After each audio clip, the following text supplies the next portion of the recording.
Hello, welcome to Old Virginia Homes, and Happy Christmas from Happy Retreat, an old West Virginia home in Charlestown.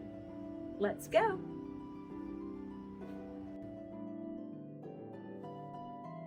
We are in the midst of a holiday season, immersed in a kaleidoscope of colorful light shows and joyful Christmas-themed music of all kinds. Consumerism is at its height, showing up in mounds of flashy gifts under Christmas trees. It's a particularly magical time for children who are lured into good behavior with the promise of presents from Santa, who is always watching them.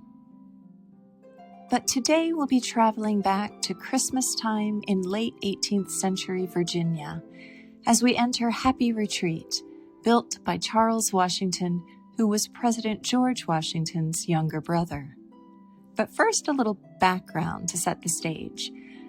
This 6,332 square foot mansion sits on a parcel of land in present-day Charlestown, West Virginia, a town that was formally laid out by Charles Washington in 1786 on 80 acres of land adjacent to his house.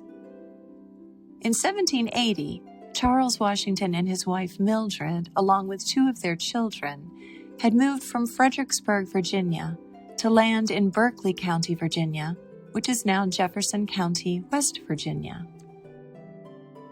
The earliest buildings on the property, those built by Charles Washington, were those to the left and right that now flank the central portion. The central portion was completed in 1842 by a subsequent owner, Judge Isaac Douglas.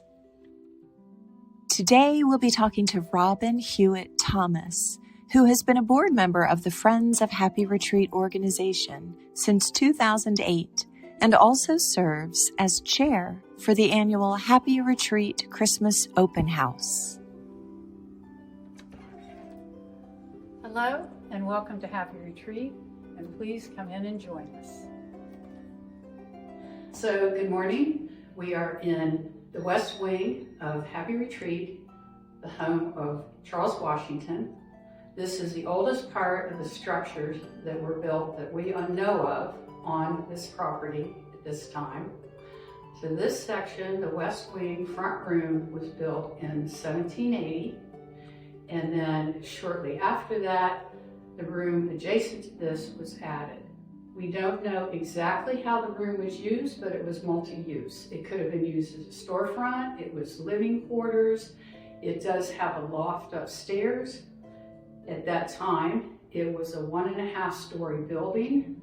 What you see today is now a full 2-story building, but there's further history to that. So we'll stay with this room. I am standing in front of the mantle.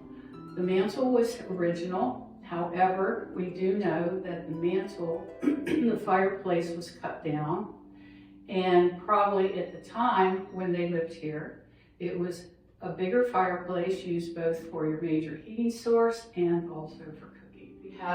We believe this cabinetry is original, and possibly when this was only one room, there was another cabinet on the other side to keep it symmetrical, but we're not 100% sure about that. The color you see in here, we did a paint analysis several years ago, thorough paint analysis of the molding. There were 26 different colors in the paint analysis. What we determined was the color that was time appropriate to Charles Washington is what you see here, which is called verdigris green. And you will also find that in Mount Vernon. They also found that there. This paint color, due to the cost of the pigments that go into it, would be used more by a family that was more financially standing in the community. The same thing when you get into cobalt blue, that was the same thing. It was more something that was used by people of higher means than the general working population. So you'll see that we have decorated the mantle. And the mantle is decorated in natural greens.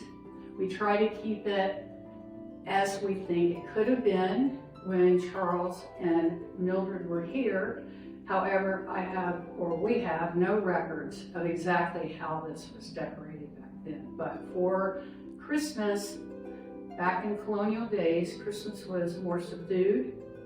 For some people, there really wasn't Christmas. It was another working day. It was also very religious. And if they used greenery, it was going to be local greenery off the grounds of the property. So what you'll see here is we've got evergreen, we have mandina berries, we have boxwood, we have Osage oranges, magnolia, and different types of evergreens.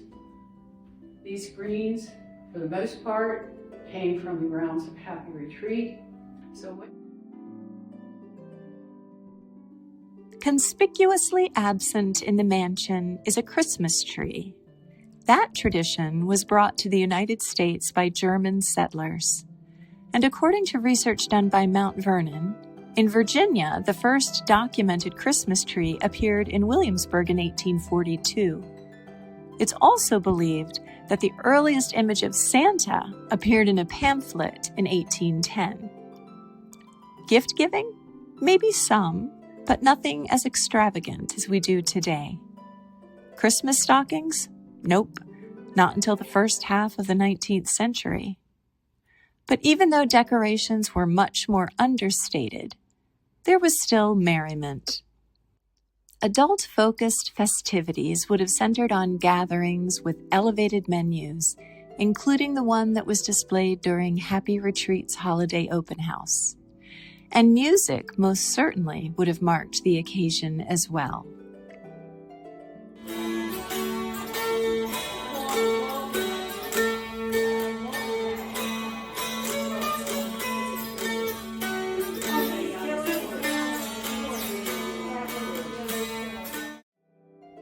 We'll now move to the central portion of the home, which was not here during the time of Charles and Mildred Washington, but was added in 1842 by Judge Isaac Douglas. The layout of this home utilizes a transverse hall, also sometimes called a cross passage. This is known as a transverse hall. And the reason it's called a transverse hall is the hallway runs across the front of the house as opposed to a center hallway that runs from the front to the back of the house. And typically, the two parlors would open off of your transverse hall. So when your guests came in the front door, they immediately could go into the public areas.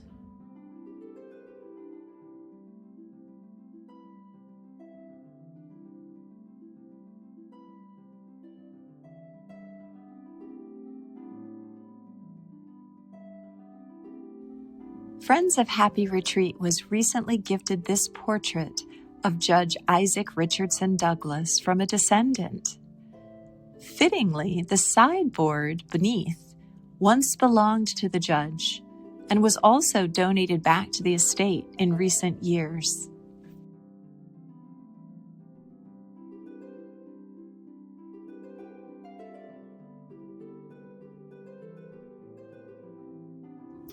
So we are now in one of the twin parlors of Happy Retreat. To keep on talking about the decorations, we followed through in the two parlors with what we did in the older section of the house. It was Charles Washington.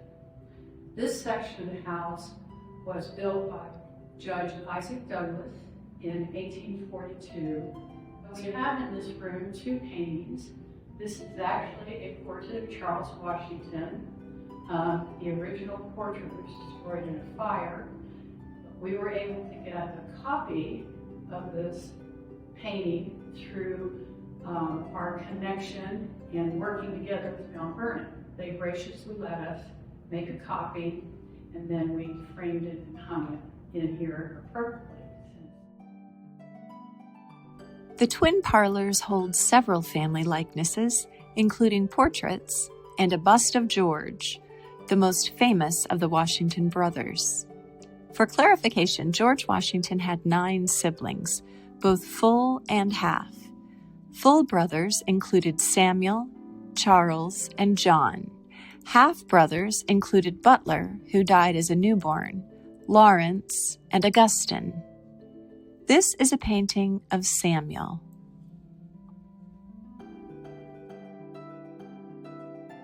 We also see a lovely portrait of Frances Bassett Washington, who was a daughter-in-law of Charles and Mildred. So this is also a copy from a portrait that is in Mount Vernon, and the ladies of Mount Vernon, along with a copy of Charles in the other room, allowed us to have a copy of Frances Bassett and be able to hang it in our parlor. So many.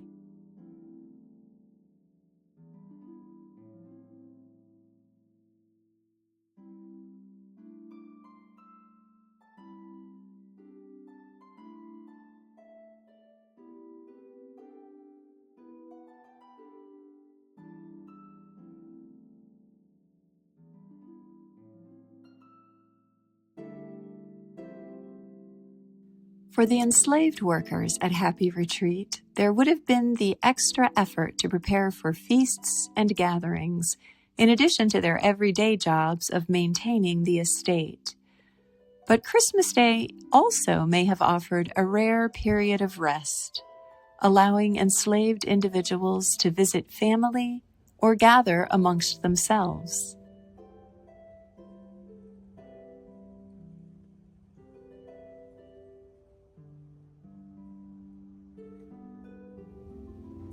So we are now in one of the outbuildings on the property, and this is known as a stone kitchen, and this is where they would have cooked meals for the residents of the house. It is separate from the house to prevent a possible fire that could have burned down the house. This is adjacent to the smokehouse where they cured the meat in the hand. So it was easy to just go next door and get what you needed and bring it over here to prepare the meal.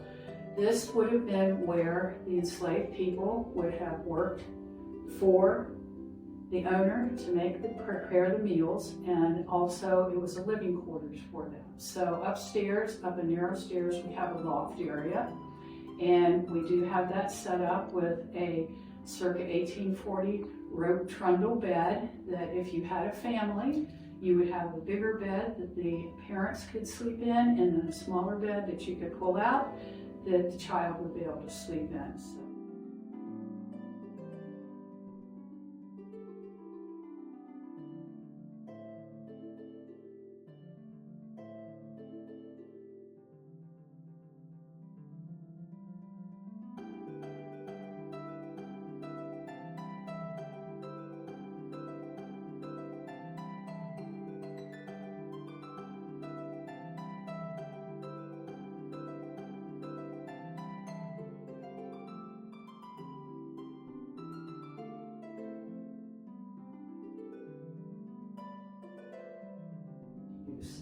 So I'm standing in front of the cooking fireplace. Obviously, it's a larger fireplace than what you saw when we were in the inside of the bigger home. We have the beehive oven, and that is something that was found more with the wealthier families. The beehive oven was used for cooking bread, or biscuits or something like that, so they would do that just about every day.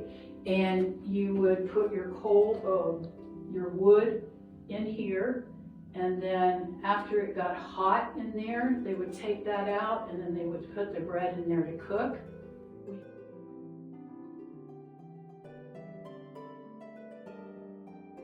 You got your trammels here to hang your pots on, and these can adjust in height so you can get as much heat as you need from the fire below.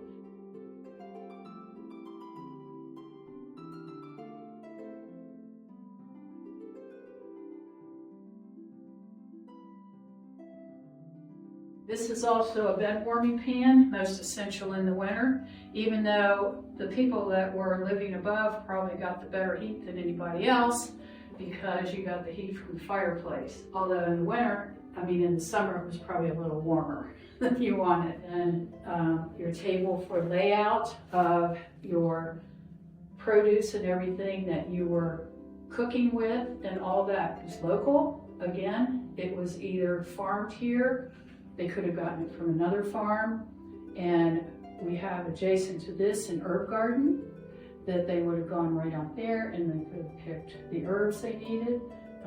You had 3 types of herb beds out there. One was cooking, one was medicinal, and the other was basically house herbs like lavender that smelled really good that you would put in there to keep your house smelling fresh.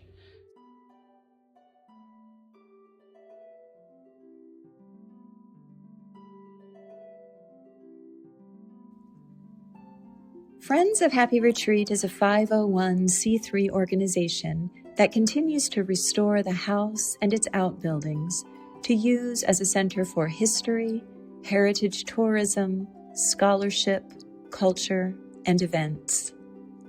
I hope you've enjoyed this glimpse into Christmas past at Happy Retreat, and that you and your loved ones enjoy your own happy holiday traditions.